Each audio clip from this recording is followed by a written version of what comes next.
Hey, a bunch went down after I recorded the most recent WoW News episode, so I've actually got some really cool news to give to you guys today. It's going to be pretty damn wild. Also, a bit more of a simple edit because I'm doing it. With all of our ambitious Dragonflight plans, I've currently got, our 2 Warcraft editors and cinematographer are full steam ahead and other stuff. So yeah, I'm doing this one. It might be shit. Tell you what won't be shit, your leveling times, because it's World of Warcraft's 18th anniversary, meaning we're getting an 18% XP boost. The Darkmoon Fair is also active. That will give you another 10% XP boost, when you go to the carousel thingy. And that does mean you've also got the 50% Winds of Wisdom buff, so you have 78% of an XP boost right now. And you can combine this perfectly with the timing of Phase 2 of pre-patch, which will happen on the 15th. Now, when that launches, Winds of Wisdom will go away, right?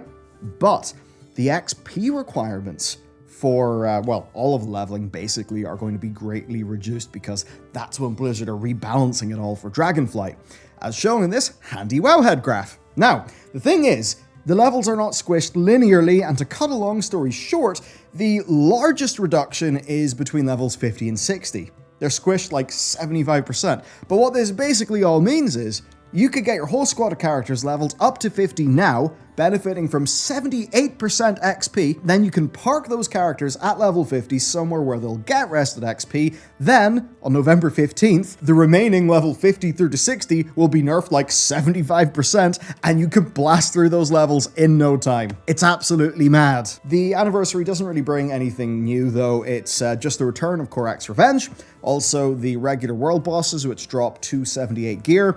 I'll note killing Doomwalker is worth it though because it's got a 100% drop rate mount. Dragonflight is so much nicer for your alts that really I think you'll get a lot of benefit from just putting the time in now to get those efficient levels done. Next up, also awesome news for your alts. Okay, man, this is so good. At renown levels 10 and 20 for each of the reputations, you will unlock an account-wide reputation boost for all your alts. Now, to break that down, because I know renown is a bit of a dirty word because of Shadowlands, and kind of rightly so, but it works completely differently, and it's actually really good this time around. So, Dragonflight has 4 main reputations. 2 of them have 25 renown levels, the other 2 have 30 renown levels. But these renown levels work in no way like the Shadowlands ones, because each renown level is actually a reputation bar that takes 2,500 rep to fill. They're just normal reps, just that instead of having neutral, friendly, honored, revered, exalted, they're just broken down into either 25 or 30 levels, which means that you will level up more often and you will get access to new rewards more often, so it should be a more engaging system for you to play. Now, this new system will accelerate your rep gains on your alts, especially if they do apply to the reputation that you get while you're questing, so that would be pretty nice. Now, what's even more great, though, is that the second level of this, which you unlock at level 20, that's Renown level 20, that will in fact give your alts a 200% rep boost between Renown levels 1 and 10, then a 100% boost between Renown levels 10 and 20, which is madness. That's so fast. Blizzard really are taking a stab at making this whole alt-friendly thing actually exist, while still having progression to do for your alts, because there are lots of players for whom that's actually a bunch of the game. So far, it seems like they've struck a really good balance. These renown levels will unlock some gear, crafting recipes, cosmetics, open world mechanics, that kind of thing. But what's also interesting is the Dragonflight weekly quest. It's a little reminiscent to the likes of, protecting the pattern, shaping fate, right? Those like weekly fill bars. They will give you a whole bunch of reputation and also a box full of loot. Now, the weekly isn't a fill the bar. It's basically just to earn X amount of rep. So far, it seems to be between 3,000 and 4,000 rep. If it's 3,000, it also seems to require you to just do an event. It's not that bad, really. It's pretty easy. Now, I wonder if reputation that is earned with these boosts will actually count towards, doing that quest a bit faster on your alts. Because if so, that sure would be a pretty nice boost to get you started. Most of this rep stuff is not related to player power in any way that will be relevant to people doing Mythic Plus, PvP, or raids, right? There's no legendary crafting thing or conduit unlock item. There's none of that junk. However, These reps will be relevant to crafters because they sell recipes, and the gearing will be relevant to people who are doing the more casual sort of content, right?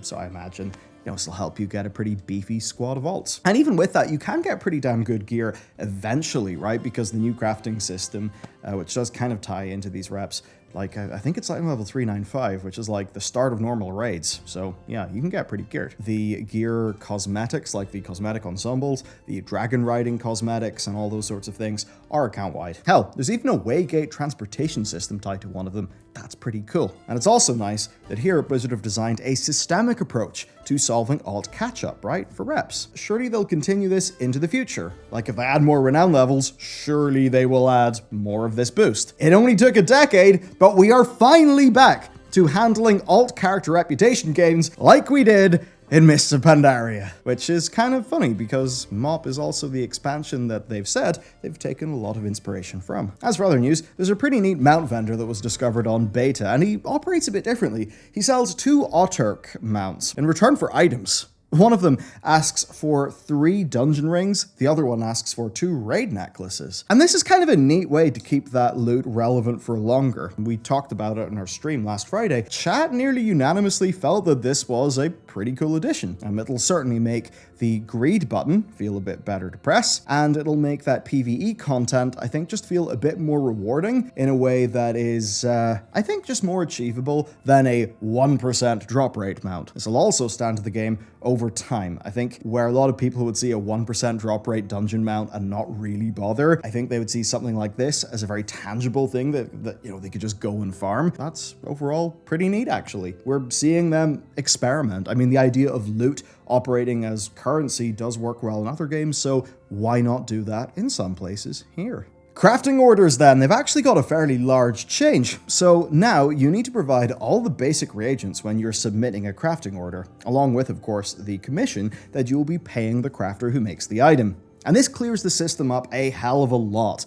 In the past, crafters would see work orders that would perhaps provide like half of the reagents and a commission, and then they would need to calculate the cost of the outstanding materials they would need to make the item, and then work out whether the commission was actually worth taking. So I think this just clears the system up a lot. Now, secondary reagents like missives, they don't need to be provided. I'm certainly keen to see how this one works out. I mean, the idea that you can just log into your crafter, check the work orders, and just earn some money by making shit, that's kind of wild. I've got no idea how these prices will shake out. Now, these rules I've talked about are only for the public crafting orders, so no need to worry about guild and personal ones. And also, there's been another change for recrafting orders, which basically is that they only work for guild and personal work orders now. They're not available for the public ones. Now, this recrafting is basically just that, let's just say you make a nice, powerful piece of raid crafted gear with all the soulbind materials that you earn while you're doing your raid, and then you earn a bunch more materials from higher difficulty levels, so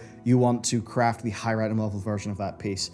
Rather than making the whole thing again, you can just provide the new soulbound, like materials from the raid, and then you can just have its item level upgraded. So they've disabled this from the public ones because they didn't want situations where crafters would basically fail to recraft your item at a higher item level, which obviously would suck. Blizzard does plan to reintroduce this feature to the public work orders in the future, I suppose with some sort of limitation for who can actually take it up, so that it's always 100% chance of actually getting your item upgraded. You know what? There'll be a few teething things, but I think this is a pretty damn good way to do professions. Okay, we've got another nice alt-friendly thing. So the Inspiration Catalyst is Dragonflight's version of the Creation Catalyst, and it lets us turn our non-tier gear, earned from Season 1 content, into tier gear with, the nice visual effect and the nice bonuses. Now, they've clarified how charges for this work, and the good news is that the charges are accrued account-wide. Now, a difference is you've got to earn the charges through gameplay this time around. But Blizzard were quick to clarify that you earn these charges basically via a weekly quest that is going to be completed by doing the group content that would be getting you the tier eligible gear anyway. And earning a charge by doing this quest will just add 1 charge to every character on your account. And consuming charges will only deplete charges on that character, which basically means that after a few weeks of just doing these, all your alts will be able to make a whole bunch of tier gear. and you'll be good to go. So that's nice. And finally, release candidate. Yes, the beta is now a release candidate. Music is in, but, you know, release candidate, that means that this version could be pushed out, but it's not going to be this version. You are going to see balance, polish, tweaks, all those things will basically happen right up until, it's time to play the game, essentially. But yeah, that does essentially mean, though, that development's almost done for Dragonflight. And when I think about the public comments that Blizzard have made, some of the little tidbits we've got from Preach's adventure over to California, it does, I guess, fill me with interest and maybe even a little bit of hope that the stuff that they've got cooked up is going to be pretty damn good. Because, real talk, as much as, yes, UI revamp could be a bit better, could be a bit more fully featured. If you like playing Marksmanship Hunter and pre-patch, you're doing no damage. Yes, I get these problems exist, but I think the big picture view in this expansion is almost unanimously very, very positive. And that just makes me wonder, well, what will patches be like? They've said they want them to be more frequent, and it seems that they really do have better design principles for the game these days. So overall, I am feeling more hopeful for the general, I suppose, state, and more importantly, trajectory of World of Warcraft than I have in literally years. And I think quite a few other people are also feeling similar. So that's that. The one thing I'll leave you with is, of course, all of the delicious sexy loot that you will get for our November Patreon loot, which, Warlock. Oh boy, the Warlock class card's awesome. So of course you got the class card, you will get the art, you will get the pin, and I would like to do something special to celebrate that this is a pretty, big month, obviously, but I cannot confirm that yet. I still have yet to work the plan out. But there's other things in the Patreon too. Our big series, our big lore series is, of course, kicking off. 2 episodes of that are up in early access already. By the time you'll see this video. And just, more early content. Basically, we're just trying to get as much stuff on the Patreon as really is humanly possible. Trying to beef that up. The support from Patreon, amongst other things, has let us increase the hours that Laced is working with us, supporting Molly, who's a new hire here, and is going to be doing a hell of a lot of stuff. Probably a little bit more in the new year, but kind of like focused around the community management role.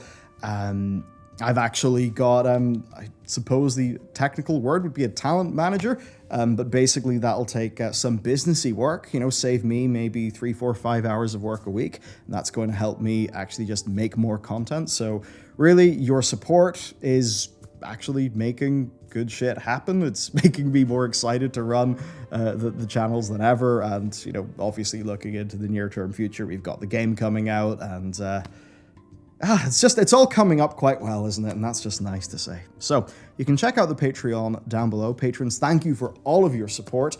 And with that said, well, I'll see you tomorrow, because my God, there's a lot of videos coming. There really is. All right, enjoy.